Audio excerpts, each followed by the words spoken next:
All right, Rob, it looks like we're just about ready.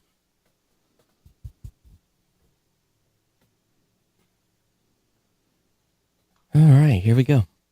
Welcome to the new media show.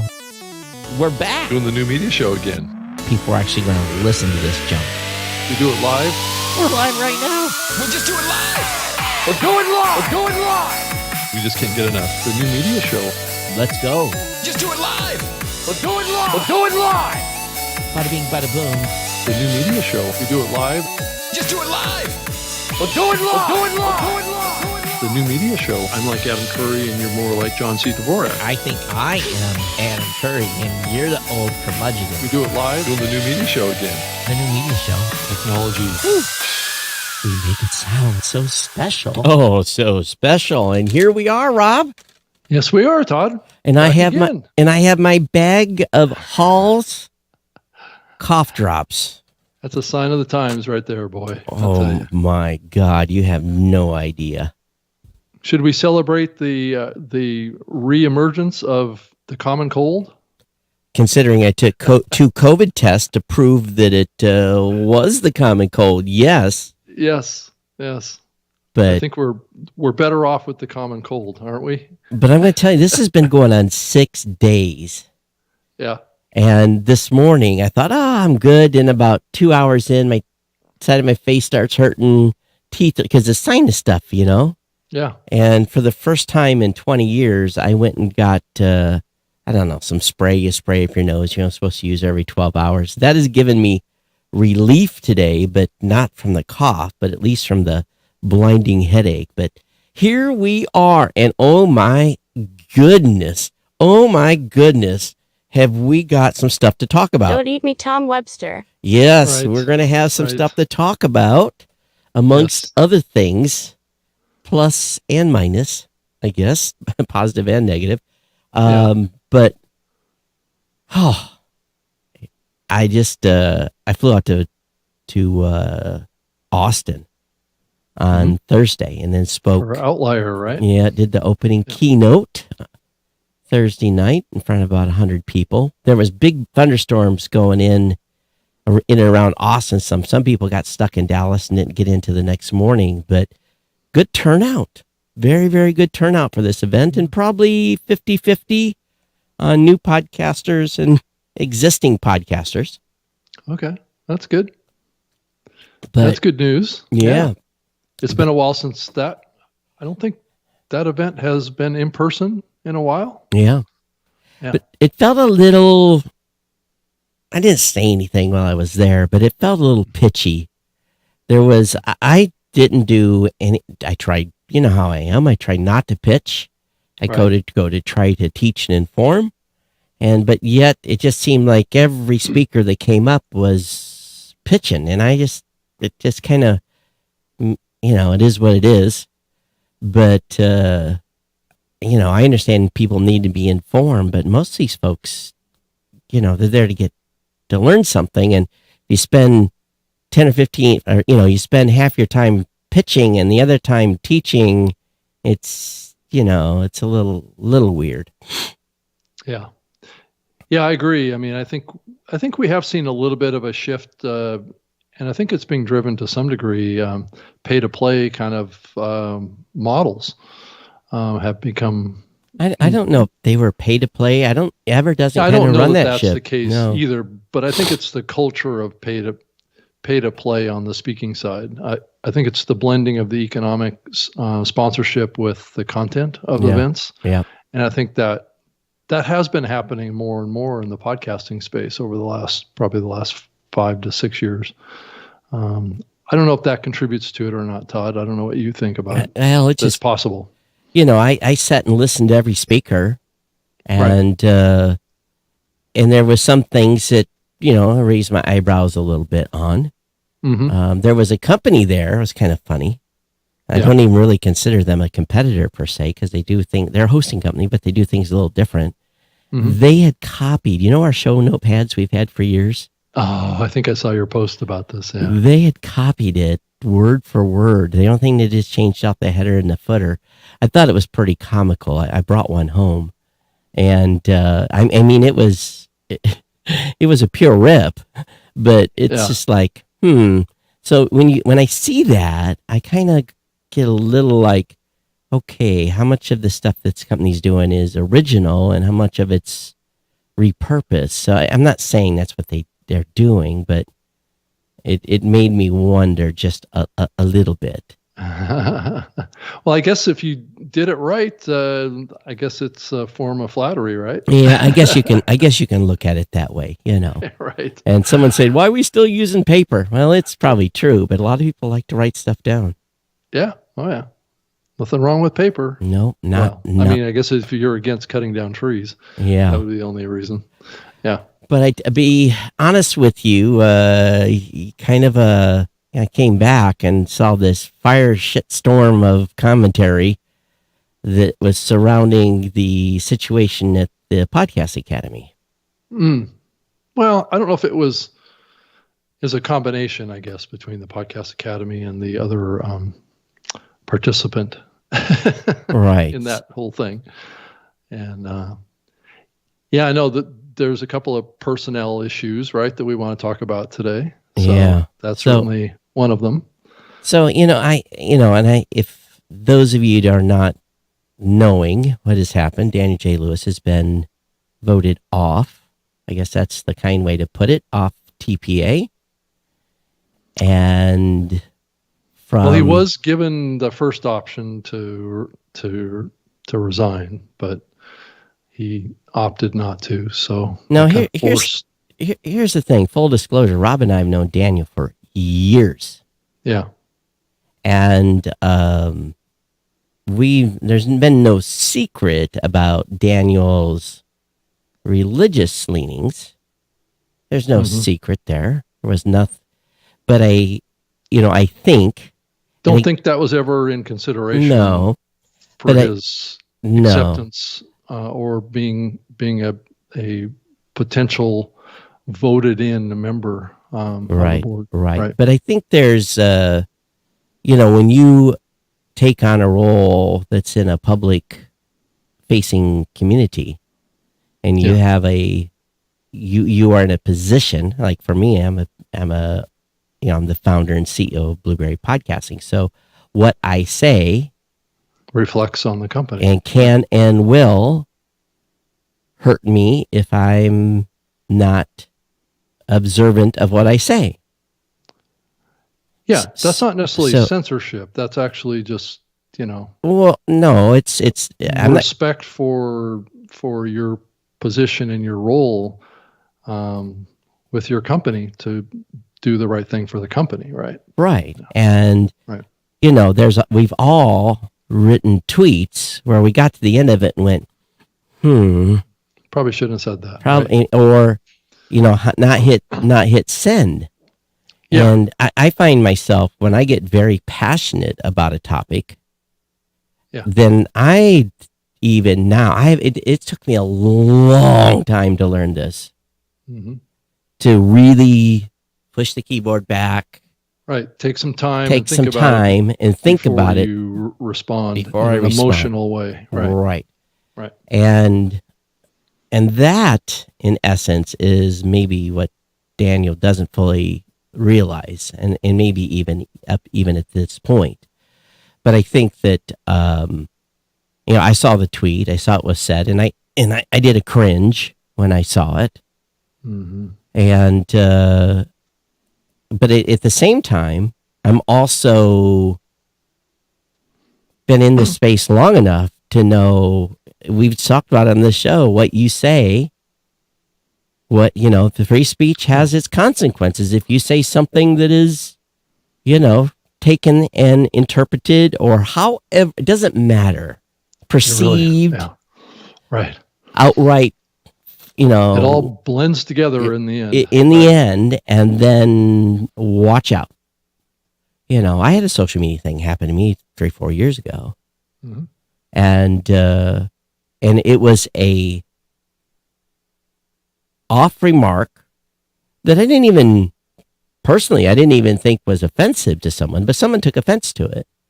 And, I spent some time reflecting and backing up and apologizing and, doing what I could do to and it wasn't nothing like this, but it still was enough for me to say, and,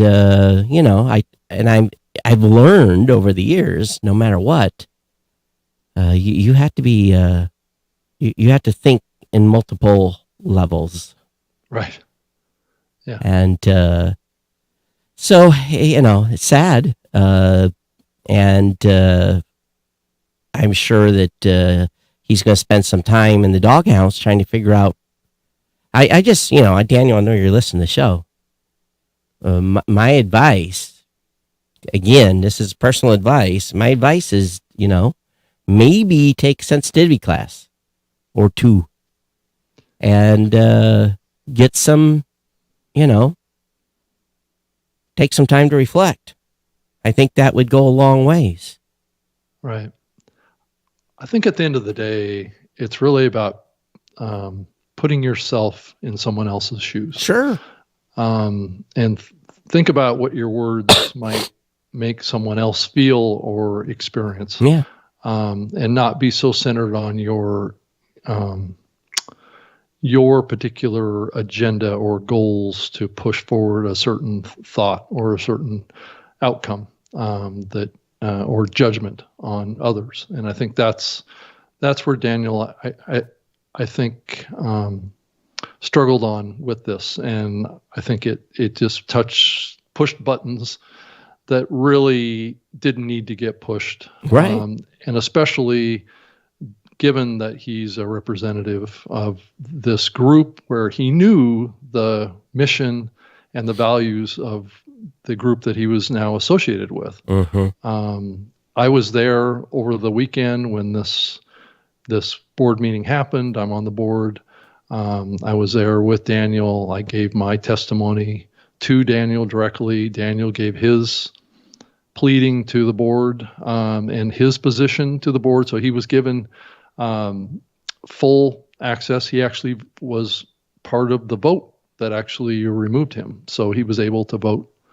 And in the end, I don't even know who and what the percentage is of the board that voted to remove him from the board. None of us saw that. That was only seen by the executive director.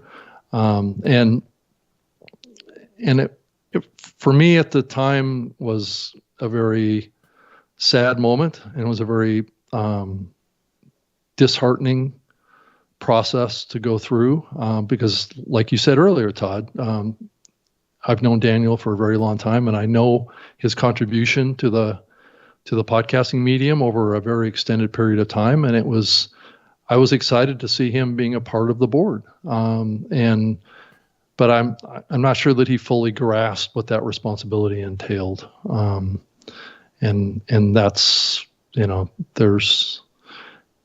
it's clear on the website what the values of this organization are. And so if you want to put your views out there like that, especially to other female podcasters in that context, you kind of have to think that something might come from that. Right. And I think he actually took down all those tweets that he posted after he posted them because he started to see the consequences of his choice. So, and I think he tried to backpedal and he tried to make amends, and I give him commendations for that. And I'm sure it was a very stressful thing for him to be singled out like this. I would hate to have been in his position. I don't have any desire to be in that position myself. Not that I don't want to be able to express myself, but I just don't agree with the things that he was saying and how he was saying them. So, and that's my right, but he also has a right to say those things. Yeah, that's true. Yeah. It's true. So I think the lesson here for all of us really is, are you adding value to a conversation? Right. Number one, are you adding value? Right. Are you doing it respectfully? Right. Or are you shoving something down someone's throat? Right.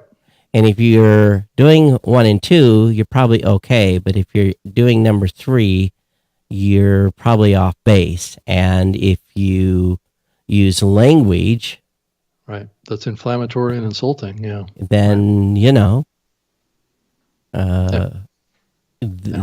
so again, my suggestion, to Daniel is, there's plenty of resources out there where you can get some sensitivity training, and I think it would go a long ways. I think it'd be a good start, and because I can't walk in somebody else's shoes, right, exactly, and I do think that his views could have been expressed in a way that wouldn't have been offensive. Well, yeah, but that wasn't the case.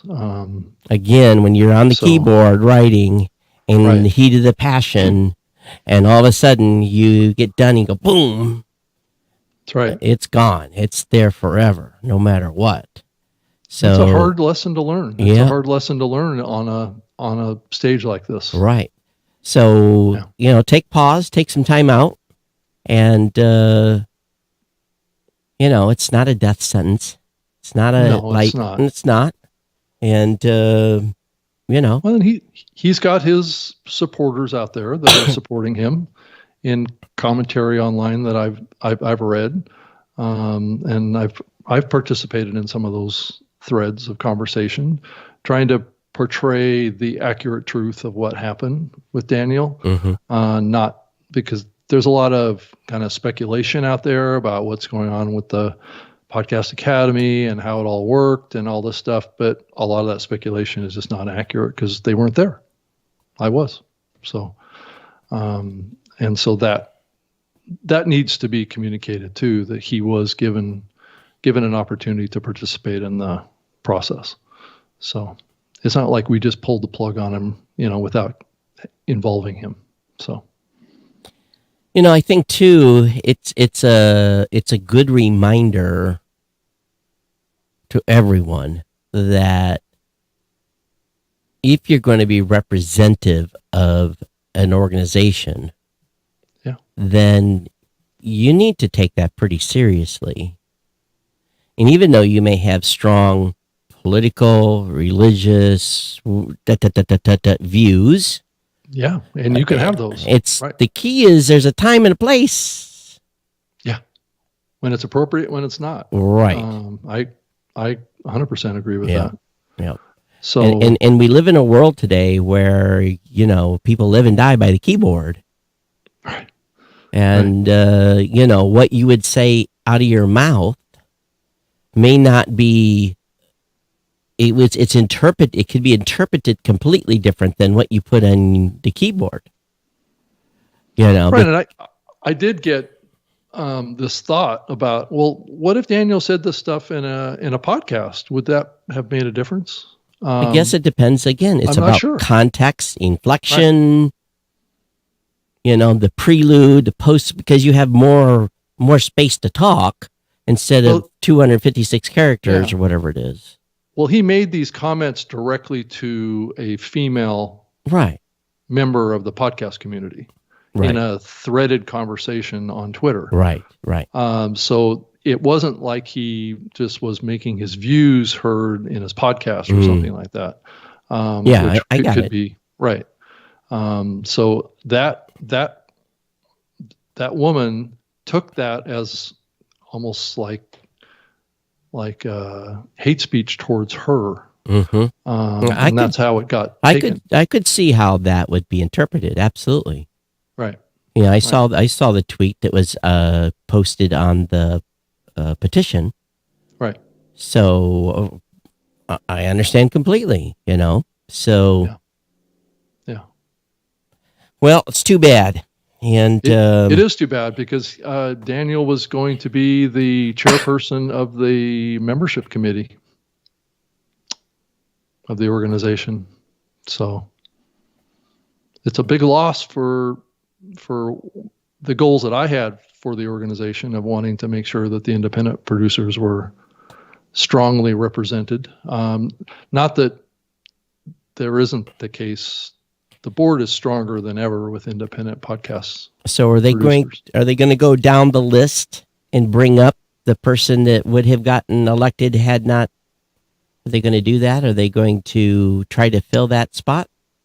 I don't know that that's been decided yet. And the other thing I wanted to mention too is that it was pointed out to me in some of the online threads that what responsibility does the Podcast Academy have in this outcome, right? And what should we be considering doing as we look to the future to assure that this type of scenario does not happen again? I'm not sure what that is right now, but I will definitely bring it up at the next board meeting that, there's two sides to this, right? Well, Rob, now come on. Right. There was someone that was on your board that was facing some serious legal stuff that Right. didn't get kicked off. So, Yeah, but no, that's true. It's fair feedback on that. I don't think that there's anything that's come from it. So as far as any decisions that were made by any court or... well, it's just like right. the podcast awards. I go through and there's no way I can know all 300 shows. I don't know their history. Right. I don't know what they've said in their shows. It's almost impossible to do some sort of like vetting to make sure. So all I really have said is that, and there's a clause in our in the rules that you don't bring dishonor or discredit, or there's a series of words that says don't make us look bad. Mm-hmm. And I had one year where we had a show that was nominated. We put it right up on the nomination slate. And lo and behold, about 2 weeks into the process, someone said, "Hey, by the way, did you see this?" Yeah. And I said, "Oh, by the way, no, I hadn't." And right. "Oh, by the way, you're out." So I just disqualified the show. Right. Because it obviously would have brought condemnation to the whole thing. Thing. But there was no way we could, what do we do? Go through and Google search for, something that's happened within. Yeah. So I don't know how much you can do, but you just have, what you should have is some, if you're going to be part of the organization, you agree to these standards. I think that's probably a reasonable move. Now, granted, we do have a policy statement that any new board member must sign around conduct. So, oh, well, okay. Yeah. So maybe that needs to be beefed up a little bit. Right. And yeah, because I don't want to see this happen again. I don't know. Certainly. And it could have been just a breakdown in communication between the Academy and Daniel about, what this organization represents and what its values are. Maybe that wasn't clearly communicated. So, well, I think, as you guys go forward and have another round and you've got some case study, hate to say it that way, of things that you can do to improve the process and make sure that people understand that if you're part of the Board of Governors, that you have a responsibility to not make yourself appear badly to the membership of as a whole. Right. And if you're not willing to do that, then maybe you shouldn't be on the board. Right. Exactly. Because I think that there is a distinction between being a member. Now, granted, the rules of conduct also apply to members as well, but I don't think that this would happen to a member per se. I think it could. It could. I mean, it actually technically could. But sure. I think that happening would be easier than what has transpired. Well, but it also, because he's on the board, he's considered a leader. In Right. and leaders typically shouldn't be leading in that method. Right. So anyway, I think we've beat a dead horse here, but I just I thought we should bring it up. Both of us endorsed Daniel from the get-go. So, that, I had thought in retrospect, I probably should have sent him a note in the early times saying, hey, be aware of who the group you're with. And, maybe I should have just said that to him before. It actually crossed my mind. And it's not even so much that, Todd, as far as the group that you're with. I think this group is trying to represent what's happening in the world today. Right. And just be aware. Right or wrong is that's also a subjective view as well. Yeah, right? Just be aware, and understand that you have responsibility, that you're a representative of. It's just like me. It's sitting right here. Yep. I am doing the show. Same with you. We're both representative of our companies. Yep. And if we say something completely outlandish, you can absolutely 100% guaranteed will be called on the carpet. Yep. And it may not be pretty. Yeah. I'm especially, in that camp, the former chairperson of the Podcast Academy, and now I'm the treasurer of the Academy. So I'm on the executive board, or the executive team, I guess that's part of the board. But yeah, that just brings even more scrutiny onto me. Yeah. I mean, if this were to have happened to me, it really would have been a big problem. Right. For me at Lipson as well as absolutely at the Podcast Academy. I'd be out of a job. Yeah. I'd be, pounding the pavement. It's part of, if you want to live at this level of visibility in a community, you have to look at things a little bit more maturely. Now, it's not that we can't have vibrant discussions but be respectful and, I hope I know where the line is. I came up against it once. Perfect. No, not at all. But I think our guts tell us, what's fair to do to another person. And I think that's the line that I try and focus on is, how is this other person going to feel if I say that? Right, right. Whether I'm right or they're wrong and I'm right, or whatever that relationship is irrelevant. I go back to my team members too. It's like sometimes we have a customer or two that will abuse, and I'll say that in fair openness, they will abuse my support people. Yeah. And there's a level of being irritated about something, and then there's a level of where it goes to being abusive, and I don't put up with it. Yeah. And I tell those customers that are abusive to my team, we thank you for your business. Please go find another provider to work with. We don't need your business that bad in that you're going to abuse my team. I won't put up with it. Sure. So, and fortunately, in probably the 15 years, 16 years we've been in business, I've only had to fire 2 customers. One of them went to you guys. You got him. Sadly. Interesting. Yeah, sadly, he came to you. I did hear about it later. Oh, okay. The other Rob had to deal with him. Okay. So I don't know about that. Yeah, that was a while ago. Yeah. But there's no, if we're not gonna let people within our companies be abused, people in organizations and communities shouldn't be abused either. So. Yeah, agreed. Yeah. Or even have the perception, right? And if they are, swift and corrective measures to be taken. Yeah, because there is a line that you can walk where you're not going to offend anybody, but you're standing your ground.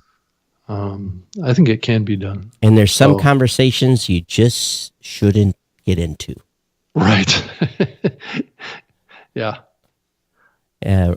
I think that's the best part too. Sometimes I want to jump in. I'm like, is this beneficial? No, it's not.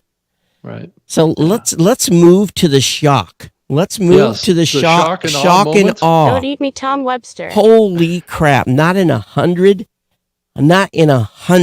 years. Yeah. Would I have expected the announcement that came through? Was it yesterday or whatever day? On the 10th, right? Yeah, that's when it was announced. Yesterday. The first thing I said is, really? And then the second thing is why? And I'm still, be honest with you, Tom, I'm still dumbfounded. I am. I'm dumbfounded. I'm just going to be honest. I'm dumbfounded. Now, I think the signs are there. It was not there. He was going there. No. I'm not saying that. I'm just saying that by what Tom has been doing over probably the last year or so, with his content creation that he's been doing, I think has more and more pointed in a direction that maybe this seemed like maybe a reasonable next move for him. Who knows? I read, as being a content creator, a pure content creator. I read his commentary and I read everything else, and I'm like, still think it's a weird fit. Now, maybe I'm just. I'm curious what it means for Edison, to be quite honest with you. Yeah, I don't know.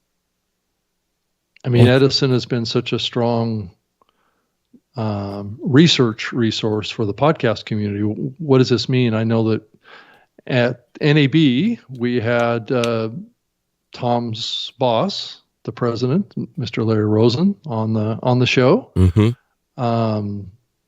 We didn't know this was coming, but we did know that Tom was leaving. Well, no, we didn't know until after the NAB event. After, okay. Was it after? Yeah. Okay. Yeah. So yeah, I think it leaves a void at Edison. I'm sure definitely. Well, we'll see. But it just struck me as interesting and funny. I got a pitch today. Mm-hmm. I got a pitch document from I guess I can say, a sounds profitable pitch document. Mm-hmm. That's looking for a check to be part of a study, and I'm like, you can see where that's going, right? They're looking for 10 companies to underwrite the study. Yeah, and you were even mentioned in the article that Tom wrote about all this too. Yeah, and it's not being one of the first podcasts that he listened to, right? So I guess I'm going to have to sleep on it some more, and maybe we're going to have to get Tom on here. Well, Tom's a very good writer. Oh, right? I know he is. He's a very good researcher. But it just absolutely. So I think that for the extension of what Sounds Profitable wants to do, maybe Sounds Profitable wants to be a research company, and they write. So I think it fits with what Tom likes to do. And he likes the podcast too. Go from a newsletter to it's a bit of a stretch for me. Well, he's going to own it. He's going to be a co-owner, I'm sure. Well, I know, but you going from being a newsletter to being a research group? Huh. I mean, if there was anybody that could do it. Well, Tom can. Yeah, absolutely. Right. So it just seems to me as like, okay. I guess that's why it raises questions for me about Edison's role in the future. So there'll be a vision, obviously, for what they obviously have a vision. I haven't completely deciphered their secret decoder ring, the vision, but we'll see. We'll see what happens. Well, it says here, Tom wrote in his post, he says, our mission is simple but audacious. We want to set the course for the future of the audio business. So he wants to contribute insightful content about all aspects of the industry. and industry-leading research, starting with our first study, the creators. So he's getting involved fully in the research side. But the thing is, to do events and advisory services. I already spent a bank ton of money doing research on our creators. Mm-hmm. So I know who our creators are. Right. Someone doesn't have to tell me who my creators are. I know. So it's going to be a new Sounds Profitable quarterly research series designed to answer the most pressing industry questions with free and open access for all. Okay. But it has to be underwritten though. Yeah. So I'm sure with Tom's reputation, I'm sure they'll have a lot of people step up and underwrite. Sure. So, yep. So that's pretty clear to me. It is an interesting move. Mm-hmm. And I was literally, were you shocked? Yeah, I was definitely shocked. I was shocked. I was really shocked. Yeah, it's just because Tom is such an institution at Edison. Well, I wasn't shocked that he left. I shocked that he went to Sounds Profitable. That's what. Okay. Yeah. That's what I was like. What? Yeah. But so definitely he and, you got a rock. Brian hit it off, I guess. Yeah, I guess so. Right. So I guess it's good. I think it's good for the industry overall. So I wish him the best of luck. That's for sure. Yeah. Mm-hmm. Nothing changes on that side. Mm-mm. No. But like I said, I still wonder about Edison. What's Edison's role looking forward? I'm assuming. Nothing changes, right? Yeah, I'm assuming. But who's going to be the face? It's going to be hard to replace Tom. No, that's for sure. I think Larry is capable yeah. of doing it to some degree, I think. Yeah. So. And actually, I had not had a lot of exposure to Larry prior to NAB, just superficially. And I was pretty impressed with Larry at our session. He's the founder of the company. Yeah, I was pretty impressed. Yeah. So you can just tell sometimes that someone has a pretty damn deep understanding of things. Right. So there's not too much that got by that I was like, whoa. Well, he hired Tom. I love that. That was a smart move. Yeah, absolutely. But, when you don't know somebody, then you kind of, spend an hour and a half with them, and you definitely have a new or getting an established kind of feel for someone. Yeah, absolutely. Yeah. Everyone knows us because we're on here for 90 minutes every week. John. Right. Yeah, it's true. Jawing. Away. Yeah, jawing away. Yes. And my cough suppression is working very well. Sounds like it. My economy pack of 70 drops, sugar-free. So I guess the IAB US podcast advertising revenue study is coming up, showing that 2021 we hit 1.4 billion in advertising revenue. So the question is, with this pending massive depression we're going to go into. Oh, the recession that we're already in? Is that what you're saying? I'm going to call it a depression. I don't think it's just going to be a recession.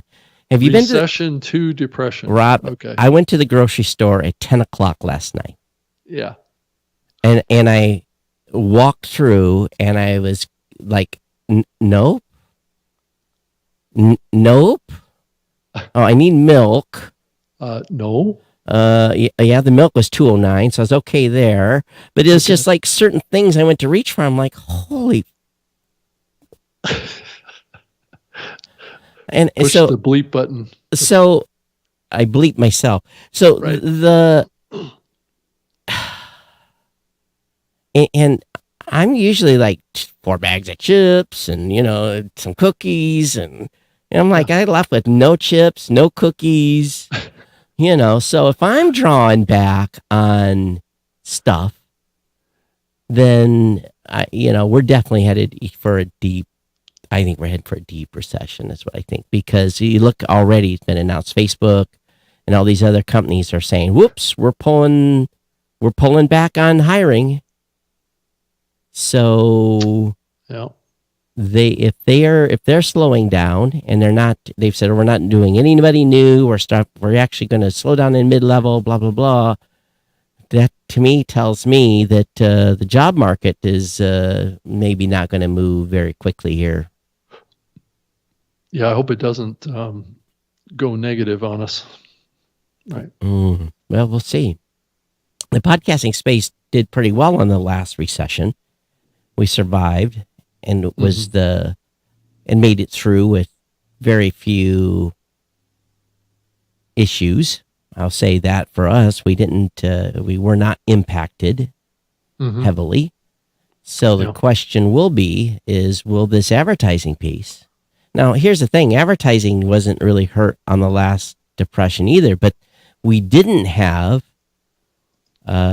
this incredible inflation that's going on. So, the housing market caused the economy to collapse, but we didn't have this massive inflation. So now that we've got incredibly high home prices, incredibly high groceries, incredibly high inflation, all this other stuff, will advertisers start to suck in the money a little bit on where they're spending it? Will the advertising spend contract?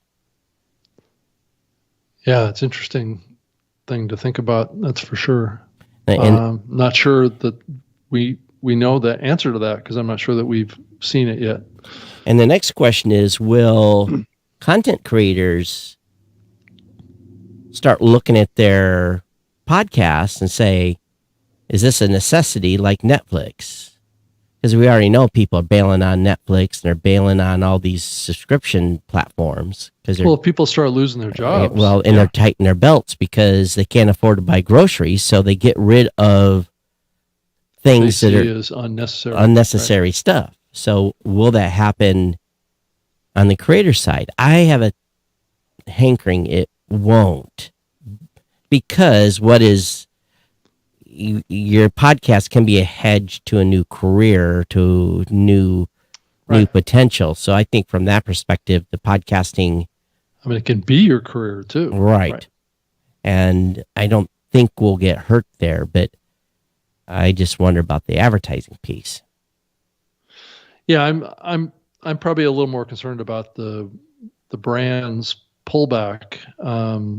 It could also be that we don't see a huge pullback because podcasts are so efficient with their conversion ratios and their ROI that it would be silly for a brand to pull that. Maybe they're more likely to pull TV advertising or other types of advertising. Well, I believe that during the last recession, that is what actually happened. Right. Because the advertising did not contract last go around. So, but I do believe it contracted in radio and other more traditional media. Yeah, if people are not buying cars, and I tell you what it really could do is it could be a double whammy. We could, my son wrecked his car, talked about it on the show here. I co-signed a loan for him yesterday. He picks up his used vehicle tomorrow or today. And I'm just thinking to myself, if this would have been 9 months later, I feel the used car market's going to collapse. I feel that because people aren't going to be buying vehicles, they're going to be holding even longer. So I think the used car market's values are going to come down again from this explosion that they went up. I'm not an economist. Well, no, I think that they've already come down. I think not we've in been Honolulu. on that track for a while, but I think they've still been high. Have you, Rob? Hold the phone. Used cars are at an all-time high. They have not retracted. I think they did actually drop a little bit from what they were like 6 months ago. Oh, what, 1%? Yeah. Okay. I mean, it's not going up like it was, but But Yeah. and when all these new cars they're making actually get chips, and they Well, it's the supply chain. Is the yeah. issue, So right? so maybe there'll be good deals on new cars and good deals on used cars. So there's what comes up can come down, and vice versa. So Yeah. So, what'd you think about this this Pod News newsletter headline today? Podcasting stars are disappearing. oh, that's so. Okay, James, you're such a clickbaiter. That that was ultimate clickbait. No one gives two ding dongs about stars on Apple Podcasts. Come on. Oh, such a clickbait. I saw that and I was like, oh, that's a good one. He's getting better at getting his open rates up. So well, it's not so much James as much as this Rephonic report that was put out, right? Yeah. It's showing how many new podcasts have come into Apple Podcasts. He was saying 650,000 new podcasts were added to Apple Podcasts in 2021 alone. To put that in perspective, there were only 400,000 shows added between 2005 and 2019. I don't know if those numbers are really accurate, but I don't think so. Right. And so he was tracking what the average podcast ratings were in, like from 2016 forward, and it's been showing a decline in the amount of stars given to a podcast. Do you know how many times I've asked my audience to go over and review on Apple Podcasts? Right. Probably 0 times in the last 10 years. Right. Yeah. It says ratings given to new podcasts are steadily and slowly decreasing. But he also says in here, listeners rate older podcasts lower than newer podcasts. Yeah. So I guess older shows are getting rated lower than newer shows, even though he just said new podcasts are slowly decreasing in their ratings. So I can't believe someone actually took time to do a study to figure this out. Right, and then large shows tend to be rated more harshly, which I'm assuming that means fewer stars. So large shows tend to be,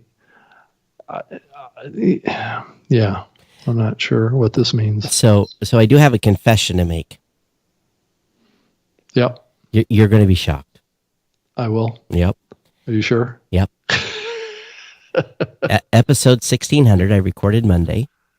That's right. Congratulations. Yeah. And I edited it. What? That's not supposed to happen. Speaking of that, I sent you 2 slightly edited when did you send those? Audio files from the NAB show. All right, I'll look for them. I edited yesterday. I edited the coughs because of your cold. Because I probably coughed. My poor live audience. Oh my God. I must have coughed in their ear 25 times. So I don't blame you for cutting those out. Yeah, I and I don't know if I got them all. I got the most obvious ones. So if you listen to the video version versus the audio version, it's very different. And my headspace wasn't right, and I had a really hard time during the beginning. I had got my intro kind of screwed up. I was a hot mess, but I made it through. So it was fun. It's on to 1700.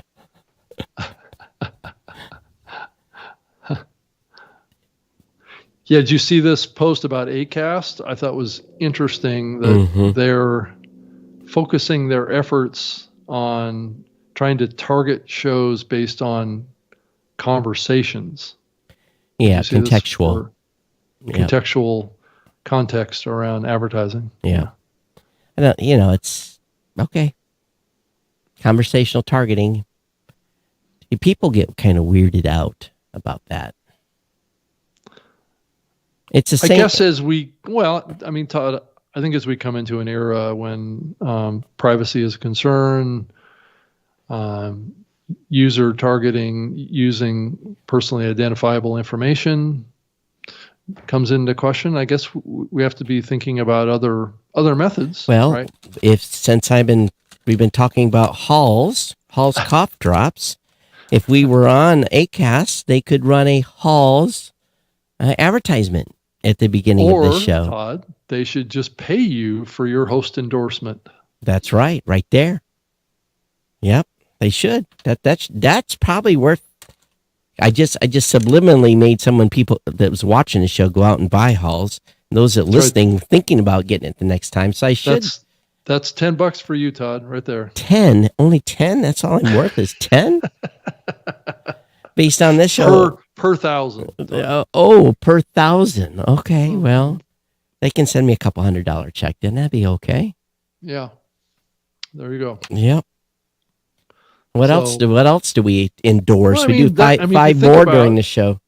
I mean, if you think about how that might work, that does kind of subliminally incentivize the podcast host to bring on products and that they like and endorse them. And if that can be picked up into some sort of a back end. Boy, that could be gamed so easy. It could be. Not that my sponsor of my other show is GoDaddy. Not that I'm trying to influence anyone. You can get a promo code on my website. No. Nice little free plug there, Todd. King, king. Yes. Ding, ding, ding. Yeah. So I think we're demonstrating how this might work. Yeah. Or how it could work. But at the same time,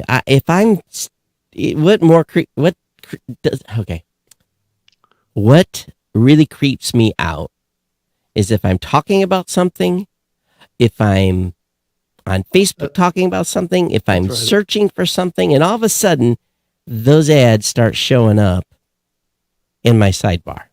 And it's happened from discussion. So, you know, they're not listening. Ha, ha, ha, ha, ha. So I was holding my phone up, ladies and gentlemen. Because people have had it happen. They'd be talking about something with someone, and then, a day later, they're doing a search and like, oh, that's weird. Well, yeah, I think if you're doing a search for a particular product in Google and it pops up advertised to you in a podcast, that is a little creepy when you think about it. Yeah, Amazon, though's the best, though. If you search for something on Amazon and don't buy it, and then you're off.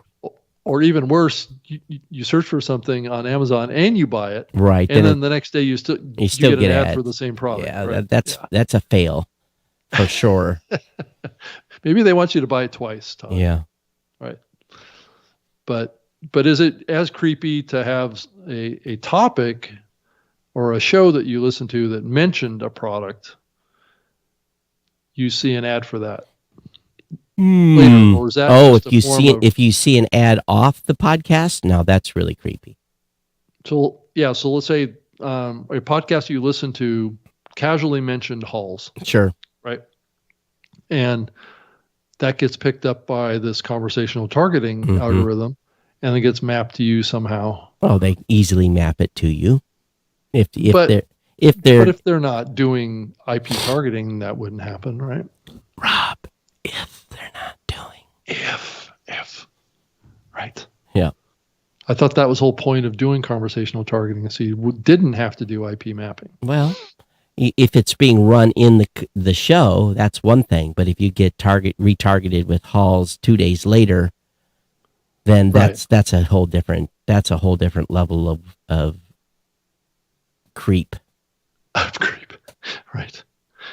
If it's within the show, it's okay because they've scanned the show, seen what people have talked about, and they run it. That's one thing, right? But that has to be almost programmatic to do that. Yeah, and I think that programmatic would pay pretty big. Let's think about it. Here we've joked around about Hall's, but we've talked about it 5 times, and or 10 times, and if we published this show and they scanned the show and they said, okay, these two knuckleheads talking about Halls. That's the trigger. Let's 5 times. 5 times. Then let's run this as a pre-roll or a pre-roll, and then people be listening to the show. If it was a mid-roll, people are like, boy, you guys were in cahoots. So the audience might get a little bit weird, but if it's done as a pre-roll, people might get a laugh out of it. I don't know how I'm going to react to that type of. I guess it makes sense. Well, if they know the context of what was talked about, they would need to, I guess. Well, I guess there's still a desire on the part of a brand to run campaigns to build frequency, right? So just an offhand comment during a podcast production probably may not be enough for an advertiser, but it might be enough for some sort of financial compensation. But again, our conversations here vary show to show. Even though we talk about podcasting, most podcasts don't. Well, they have maybe they do. They're subject. So really, are they really buying here is the category of content? Because that's the way we've sold shows for years. Acast says companies focus efforts on conversational, not the title. Not individual users. It says it means to end an argument by show title. Who would be dumb enough to do advertising based upon a show title? Yeah. It's always about show category, show content. What have we done for years is if someone has a show on baseball, right, and they're talking about baseball, what are you going to advertise? You're going to base a Major League Baseball bats, tickets, memorabilia, all those kinds of things. Right. Now, if you're talking about softball, you don't sell them bats, not baseball bats. You advertise softball bats and softballs and softball gloves, and there has to be a direct correlation. So it's really, isn't it truly still category targeting, not conversation? Because conversation says it's real time. Yeah. Well, it has to be mapped to categories, right? Yeah, but at the same time, the conversation targeting has to be mapped to a category. Yeah. Of advertiser, right? Of some sort. Todd, did you see that Apple is discontinuing the iPod Touch finally? I didn't know they still made it. I guess they did. Huh. Says, and then James, in his snark to some degree, said, thankfully, the word podcast is not being discontinued. Oh. Well, if we go back a ways, there was the reason Blueberry is called Blueberry is not because we wanted to call it Blueberry. It was because podcasts were at the time were under attack as a name by Apple. We couldn't use the word pod in a company name because they were. Why is the iPod right? And why is Libsyn? It isn't because you guys couldn't use the word. We were afraid to use the word podcast. So, right now they don't care. You can be podcast whatever. But in those days, they were protecting the iPod. Yeah. Says Apple has announced it's discontinuing the iPod Touch, the last remaining model in its lineup of portable music players. In a news post on Tuesday, the company says that it will sell the current Touch while supplies last. Speaking of news, over 20 years. Speaking of news, there probably is going to be some news on Monday. There is, huh? And that's all I'm going to say about that. In relation to... That's all I'm going to say about that. There's news coming. Monday, yes. Monday. I wonder what that could be. It gets the mind wandering there, Todd. That's a nice little... I know you don't scenario here. Trying to think here. What else? I got you flustered a little bit. What is happening on Monday? Well, I'm not going to be in this country. Well, I'm leaving for ATD. I'm going to be down in Orlando as well next week, so we will not be here next week. Right, we will not. Yeah, we do have an Mm-hmm. NAB episode that will we're going to drop. Right. So hopefully I'm over my sniffles. So no video from NAB yet? No. So that you're just going to have to settle for the audio. How bad was it? Or how good is it? Sounds terrific. Oh, good. I think it sounds good. I kind of cinched it up on both ends. Okay. And then I sound optimized it. So It's got good volumes and it's all leveled. You edited this show, such sacrilege. Well, I just trimmed off the extra lead-in music. Yeah. And the exit music, yeah. So we will have a show for you.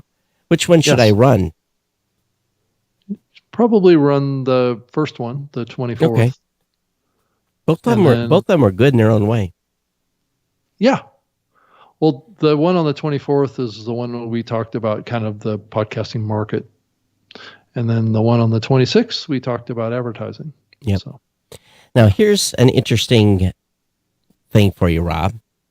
I sent an email, several, more than one, like 5, to the show in London. Oh, the podcast show? Mm-hmm. Sent him a show, said, hey, I might actually be interested in a booth. Really? Yep. Because I've got a guy in London that's going to be there, and he said he'd man the booth. And they never replied to my email. What? Yep. Yep. That's weird. So, anybody over there know anything? Well, I can find out for you, Todd. Yeah, I don't understand. So, yeah, might be too late now. It's coming up pretty quick. It's coming up fast. I'm going to be there on the 18th in London anyway. All right. Yeah, it's crazy because I come back here. I fly back to Michigan on the 19th, and I'm only home like 4 days, and then back to Orlando again. Mm-hmm. So I'm going to be kind of Orlando'd out. At least it's in 2 different hotels. So the Webby Awards has announced that they saw a 40% increase in podcast submissions this year to their award ceremony. For $300 an entry. Yeah. Back in person after 2 years of virtual. It's going to be going on in New York. If I charge $300 a entry, I could afford to have an in-person event too. Well, maybe you should consider that, Todd. No. The indie podcasters would crucify me. They would? Yeah. Okay. Yeah, they really, really would. And we'd only have about 100 shows participate. So they've already announced their 2022 winners, it looks like. Who has the Webbies? The Webbies, yeah. So they do announce them in advance, at least so that they're there, I guess, huh? They don't probably make people that don't want to travel. Yeah. It doesn't even have a date on here when the in-person awards is. But this event's been around a long time. Mm-hmm. The Webby Awards. They're a machine. They're a big company, like 300 people.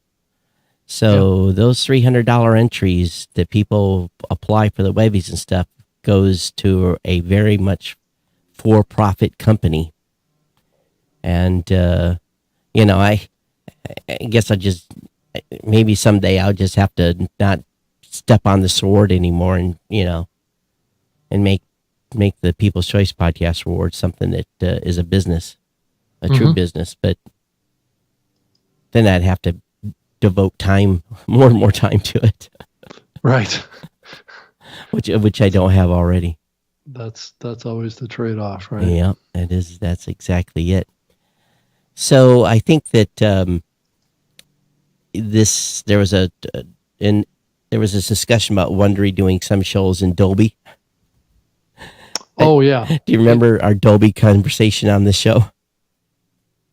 Dolby, the Amos Yeah. Did platform. we had Dolby contact us, and we sent over a number of raw shows and had them processed with Dolby, and I had my whole team listening, A/B testing this Dolby enhanced content. Yeah. We couldn't tell the difference. Oh, you couldn't tell the We difference? couldn't tell the difference. And I had the whole team listening. I said, I'm not hearing a difference. Can you guys hear a difference? And everybody, and one of our team members has got really good ears. And he said, I can't tell the difference. He's a bit of an audiophile. So, it's just like, I can't tell between the processed and the unprocessed. So I just wonder how much better these spoken word podcasts, not these big dramatic Right. movie tracks. No, it's spoken word. How much enhanced the audio is. I call me okay, hey Rob, I got this little box, and if you stick it between your amplifier and your speakers, it will give you more robust sound, and you can have one of these for $400. Now, okay, so I'm dating myself. Back in the day, there was people that sold all these kind of ophonic enhancers, and it was stuff that you spent a lot of money for that literally did nothing. Right. So I know Dolby's a big company. Don't get me wrong. I know they do fantastic on musical scores, and what we hear at the movie theater, Dolby sound, it's beautiful. Right. But for spoken word,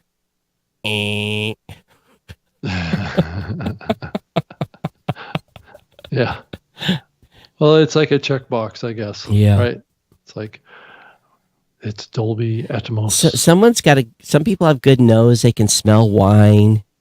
Yep. They have good taste buds. They can taste stuff and bring the nuances out. Like I read these cigar reviews where people have said, yes, I get the aroma of walnut and did this and this. And when I smoke a cigar, it's just tobacco. It's just smoke. There is no taste. So some people have a good taste bud, good nose, and good ears. I'm not blessed with either one or all three of those. So, yeah, don't you smell it? The nuances of roses? No, Yes. I do not. So did you see this reference to Cumulus Media has rejected a hostile takeover bid from a consortium of investors trying to take it private. Did you see this? Yeah, I don't normally follow the radio stuff too much, but yeah. So Twitter is not the only thing that's being aggressively taken over. oh boy, people are losing their doggone minds on that. Yeah. Keep buying stock and popcorn, because that's worthy of a few point rises on popcorn stock. Should you invest in Twitter or popcorn? I'm waiting for Twitter to bottom out. No, I think those that are, well, I'll just. Well, it's not a done deal. A lot of people talk as though Elon already owns the place or somehow, and that's just not the case. I mean, that deal could, especially with the fall in the stock market, that deal could fall apart. Yeah, it could. We'll see. Because it's like Elon's going, well, boy, I'm way overpaying for this thing. Well, he could go back and offer him a new deal.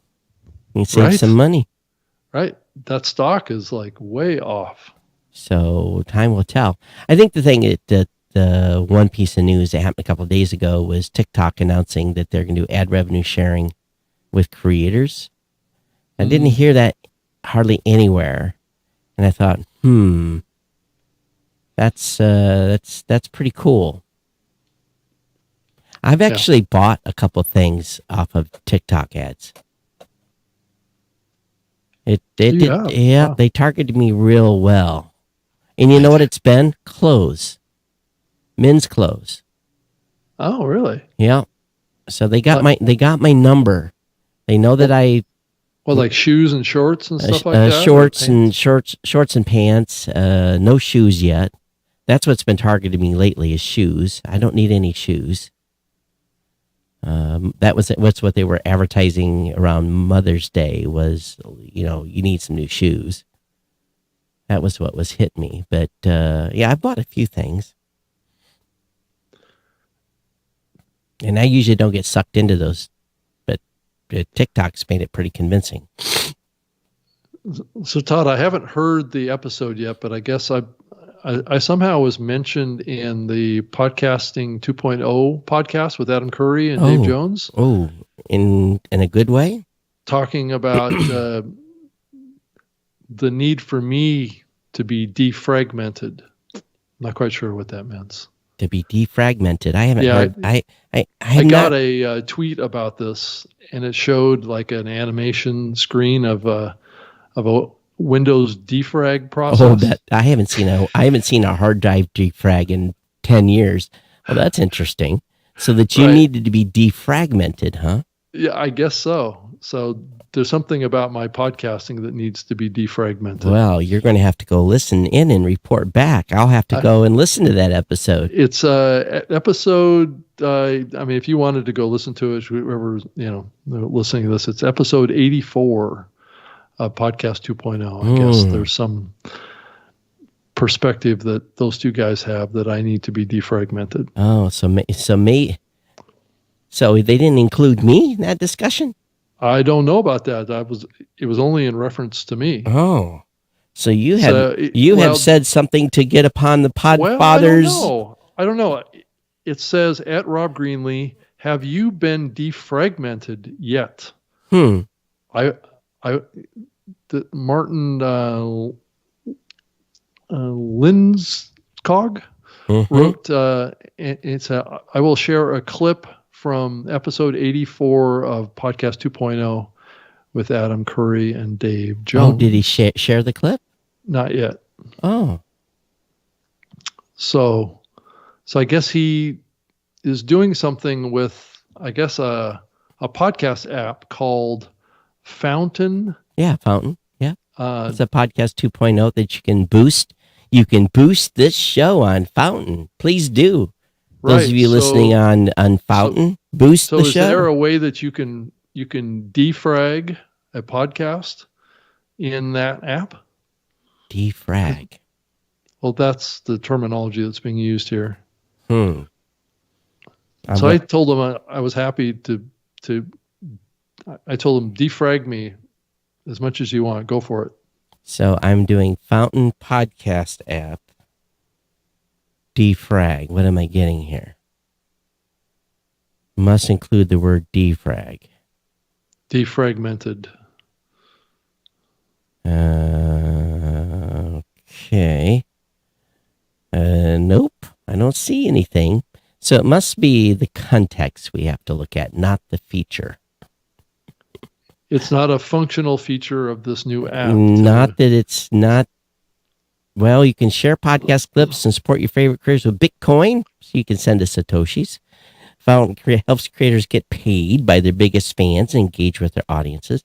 I do think all of you that listen to the show should start using the Fountain Podcast app because Rob and I could use a few Satoshis. Bitcoin's been up and down 5-6% the last couple of days. So is that app in the Apple App Store? Absolutely. And it's powered by the Lightning Network. I'm running a Lightning node right here in this very office. It's called Fountain, huh? Mm-hmm. Yep. So, for those of you that are using the Podcast 2.0 apps, we love you. Thank you very much for your ongoing Satoshi sends, because we do get a few Satoshis. I think we've gotten about $40 worth of Satoshis. So Okay. 1/millionth of a Bitcoin or something like that. I'm installing it as we speak. Ah, okay. Yep. And make sure you add your wallet to that as well. Get started. It says, listen to podcasts, create and share clips. Support podcasters stream and tip with Bitcoin using the Lightning Network. Yep. So for those of you that are like, what are these guys talking about? We have enabled the value for value, essentially tag in our feed, and we're able to accept. Matter of fact, your payments when you make a donation to this show, it goes 12 feet away from me, and got a little Raspberry Pi hooked up to a couple terabyte hard drive, running a service called Umbrel, and I'm running a Lightning node. And if you want to really have your eyes glaze over, I'm part of a ring of fire. You are. That's right. So I can process and transact payments into my Lightning node. Wow. With very low transit cost. Wow. And if you ask me to explain any more than that, I don't know. Yeah, it's as far as it goes, right? It's as far as it's deep, and I had to help getting it all connected. So I am not at all an expert. Yep. So I guess I've been defragged. So. Oh, okay. Well, you'll have to listen and see what the actual context of this was. I am very curious. I'm gonna have to go listen to the episode. Mike and all the other guys are all already saying in the chat there. Defragmented means he needs to donate to Podcasting 2.0. Well, you don't have to do that. You can do that right on their website. And actually, that's a good thing here. So what we should do is let you guys know that if you want to support the Podcast 2.0 initiative, there is the ability to contribute to the whole platform and support it. And so they'll take it very podcasting apps, and they have other ways to contribute as well. So they've got a PayPal link. You can send them Bitcoin as well. I'll put it right up here on the website. I'm on the screen. Just go to podcastindex.org, scroll down, and there's a donate link for PayPal. If you don't have Bitcoin, you can do Tallycoin as well. So they do have what's called podcastdetails.com. Did you see this, Todd? Podcastdetails.com? Mm-hmm. Who's running that? I'm not sure, actually. It's a good question. Alex. Okay. Podcast. Dorado. All right. Get all the stats about a podcast.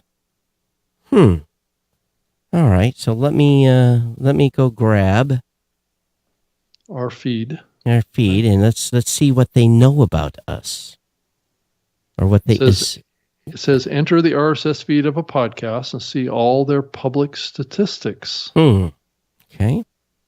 Paste. And check it. Let's see what it says here. What would comprise public statistics? All right. So, episode length. So you can't see this, but it's a bar graph showing how long the episodes are, but there's no pop-up to actually say the time. Our publishing calendar, and they only go back as long as the feed is. So, also episode 70, they say we only have 75 episodes because they don't know we have close to 400, or approaching 500. Average duration's an hour, 25 minutes. So what's our feed address, Todd? It's newmediashow.com/feed/audio. Rob can't see the screen that I'm showing the live audience. Feed and then RSS. It's newmediashow.com/feed/audio/. Oh, audio. Okay. Yeah.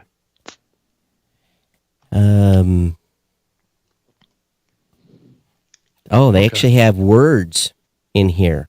We talk about Ambi's Audio, Clubhouse, Dan, Evolutions, Fame, Frank's, Hall, James, Latest, Limited, Listener, Live, Media, Movement, New, News, Numbers, Old, Podcasters, Podcasting, Predictions, Privacy, Saddle, Show, Talks, Time, Updates. Those are the words we're using a lot. Authors got it right. Hosting, is it Blueberry? Explicit or clean? Talks about our audio size, audio quality. Talks about audio type. It's kind of cool. So we put out an episode that was 256K? If we did, it was by my mistake. But we do produce it 128, so I don't know where these 112, 96, 64, and 16 are coming from. Yeah. Not sure. No, I don't either. Well, that's kind of cool. Shows the publishing schedule. Yeah. Now that's cool. Let me go down here and find out who does this. Oh, it's Alex Burrito. Right. And let's look up Alex Burrito. Oh, I know who he is. Yeah, I've met him before. So that's cool. I see his face. I know who he is. I didn't know him by name. Oh. Cool little project. Yeah. It's, I love it when folks do stuff like this. It's like these little one-off sites. But there's pretty good data there. And I wonder how he's getting the word cloud. That's what I wonder. Now let me do Geek News Central and see what that says. Now my curiosity is piqued. It has. Yes, indeed. I'll copy the RSS feed. Bada bing. Too lazy to type it.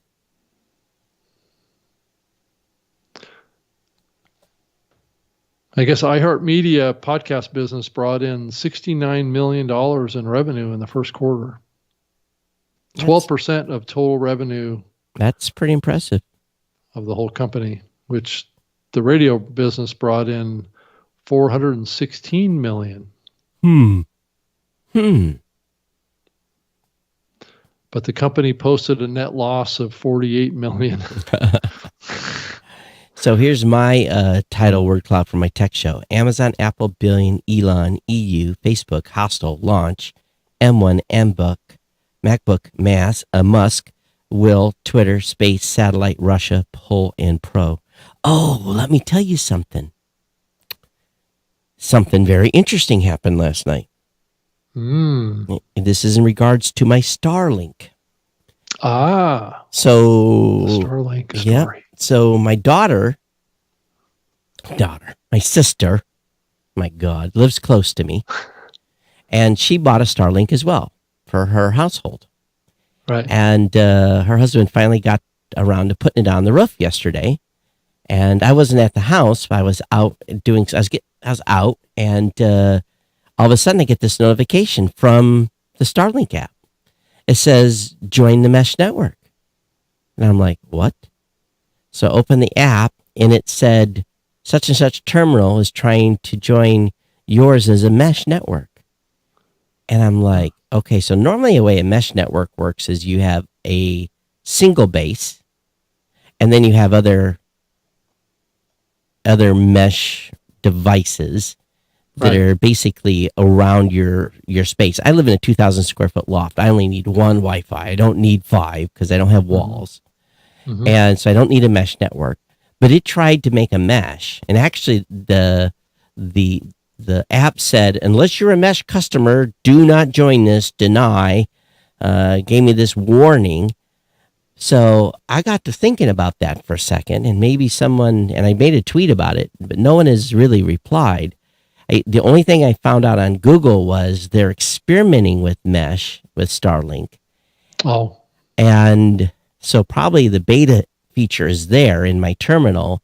And as soon as it saw another terminal, it tried to join the mesh. Now the question would be is, I didn't want to get my service terminated and turned off, so I didn't join the mesh. But what happens when you have two satellites and you do a mesh? Yeah, that's an interesting question. Because I'm sure they're selling these solutions to different groups, or they're selling 2 or 3 antennas, and then they're combining it's really not going to increase the bandwidth, but maybe one satellite's more busier than the other, or one satellite dish terminal, because that's what we have a terminal. So I just thought it was yeah, that's interesting, and I'm loving it so far. So good. Good bandwidth. Yep, been working. I actually worked a couple of days from home and had no issues. Did video conferences. It was not even glitchy. So I'm very impressed so far. 50 to 150 megs. It just varies, and it'll get better over time. But yeah, that's great. That's great. Yeah. All right. Well, we made it to the end. We did. Yep, we did. Right. It's 4:30. Goodness gracious! Time to. If it was a normal day, I would say it's time to go have a beer. But for me, it's I think I'll have another Hall's cough drop. Well, I'll see you down in Orlando. Yep. I'm going to be getting in there on the 26th. So. And we are going to be doing a live show from down there. Yep. And I need to let them know what room we're going to do it in, because it's going to be a live stream. Okay. So it may be in a room where there's no audience. So we'll see. Really? It's possible. Hold up.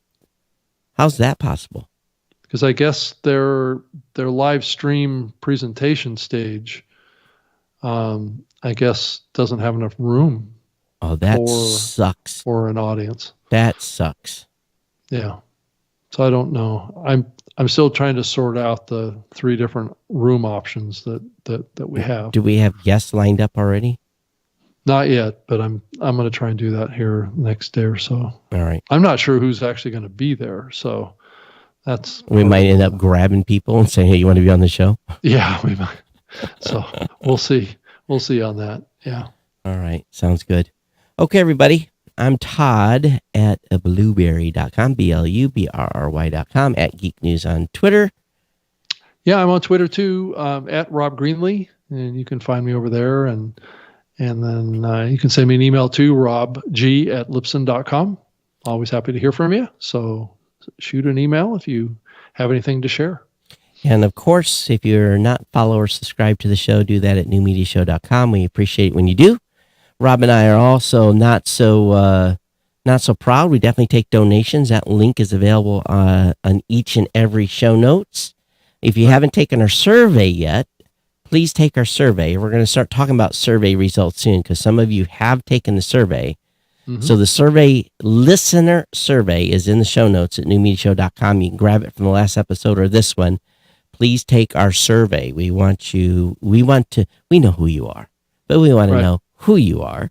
And, but anyway, thanks for being here, everyone. It's been our pleasure to bring you the show. So as we look at the schedule going forward, Todd, so next Wednesday, the 18th, right? Will be a NAB playback. And then also on the 23rd will be an NAB playback, right? That's right. Yep. And then we're going to be live on what day? The 26th? The 27th. 27th. All right. Yep. At noon Eastern. All right. That works out. Everyone, thanks for being here. And of course, we'll be back in person, I believe, on June 1st. And we'll see you next time. Everyone take care. Enjoy our NAB shows in our abstinence, and then we'll see you on the 26th. All right, take care. Bye-bye. Yep. Okay, bye.